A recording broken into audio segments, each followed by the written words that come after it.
fandaharana olo-pirenenao iarahana amin'ny seni tonga soa tompo-kilasy tompoko vavy miarahaba ary manasanao indray hiaraka aminay hatramin'ny farany androany. Mazava ny tanjon'ny seni amin'ireo vaovao efa voizina amin'izao fotoana izao dia ny anavao ny lisitry ny mpifidy sy handrafitra rejisy-pifidianana nasionaly vaovao. Efa anatin'ny asa ny voamera maleo tena misahana fifidianana amin'izao fotoana izao ary efa nampahafantarina mpahabemaso ihany koa ireo andinindin'izay ho fisotry ny asa. Voasoratra amin'ny antsipriany ao anatin'ny tetiandro hanatanterahana amin'ny fanavaozana tanteraka ny lisitry ny mpifidy avokoa ireo daty sy ny asa atao manandrify izany. Ohatra amin'izany ny fandrafetana sy ny fanontana ireo takela fanisana mpifidy ny fotony, ny fijerena hoe izavy ireo mpanisa anisa mpifidy izam-pokotany, ny fanofanana azy ireo sy ny sisa araka ny efa notanisana teto amin'ny fandaharana. Izay tena tsara ho fantatry ny olo-pirenena kosa dia ireo daty anaovana fitetezana nisa-tokantrano, anaovana fanisana mpifidy. Ao alohan'ny voalohan'ny volana oktobra izay hanatanterahana ny fitsidiana isa-tokantrano. Ny mpifidy dia efa manomboka manentana izahay.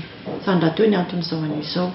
Amin'ny voalohan'ny volana oktobra 2024 avy izao no manomboka andondony eny ambaravarantsika ny ataontsika hoe agent recenseur aka no mombamombantsika rehetra mikasika ny mpifidy an'izay hoe feno 20 taona mahafeno fepetra. Asika atao tsara zany makeny amin'ny fokotany hoe mandalo tao amintsika ny agent recenseur tsy tao ny voalohany, tsy tao ny faharoa, tsy tao ny fahatelo dia tonga eny amin'ny fokotany mitondra kara-pamondro kosa mba tsy ho diso mombamombantsika dia manantony eny ho soratana ny anaranao. Ny fandehanan'ny agent recenseur eny dia manomboka volana oktobra fa miankina amin'ny fandaminana isaky ny commission locale de recensement des électeurs kosa ny fotoana andalovana. Izany hoe mety ho samihafa zany ny etom-boany eny amin'ny fokotany iray, ohatra ny fokotany Analamahitsy mety hafa ny etom-boany, hafa ny fandalovana, mety ho hafa ny eny Amboditsiry, mety ho hafa ny eny Talatamaty, mety ho hafa ny eny amin'ny fokotanin'ny Besarety.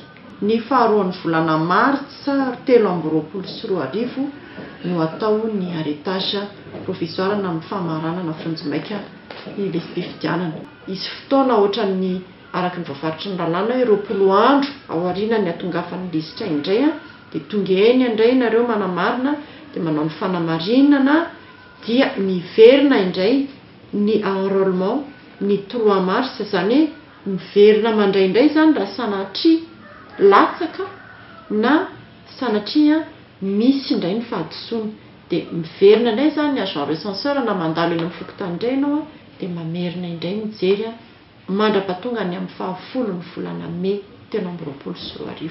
Mametraka fanamby ny seni dia ny mba hatafidiran'ny mpifidy rehetra araka izay tratra ao anatin'ny lisitry mpifidy. Fomba fiasa maro lafy everina fa mety ho an'ny daholobe no apetraka mandritra amin'ny fanisany ny fotony. Fisoratana anarana amin'ny alalan'ny fitetezan'ireo mpanisa mpifidy ny isa-tokantrano.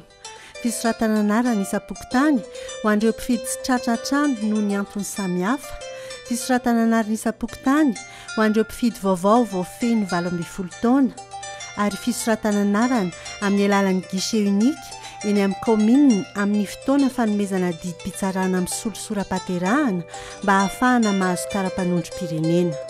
Tokana ny tanjona amin'izany rehetra izany dia ny azahoana lisitra sy rejisy-pifidianana azo antoka, marina ary feno ampiasaina amin'ireo fifidianana ny taona 2024.